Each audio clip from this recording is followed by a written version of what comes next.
So guys, for the first method, you want to go to search and type in settings, click on it. And now once you run this, on the left hand side, you want to click on privacy and security. You want to scroll down until you find microphone, click on this. Make sure that you have microphone access turned on, and make sure that you have let apps access your microphone also turned on. And if you see Discord in this list, you want to turn it on for Discord.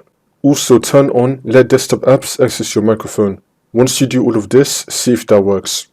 For the next method, go to search and type in sound settings, click on it. And now once you run this, you want to scroll down and then select more sound settings. Once we're here, you want to go to the recording tab. You want to find your microphone. Make sure that it's a default device. You can right click on it. It's going to be saying for you set default if it's not already default. So then click on set default and then the green tick will appear here, indicating it's a default device. Now you want to double click on your microphone and then go to levels. Make sure that your microphone is not muted and that you have the sound turned up, and then click on OK.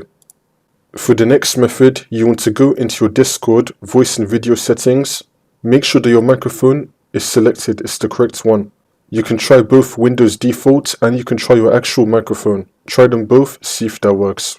You can also try Discord's troubleshooting guide. Click on this and then follow through the steps, see if that works for you. Scroll down. Make sure that you have push to talk turned off.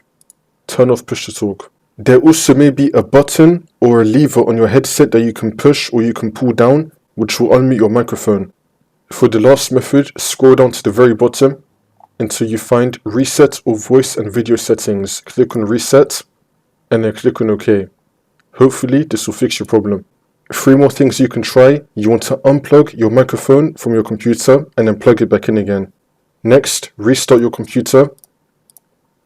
Come back into Windows, see if that works. Lastly, you want to uninstall Discord and reinstall it again. See if that works for you.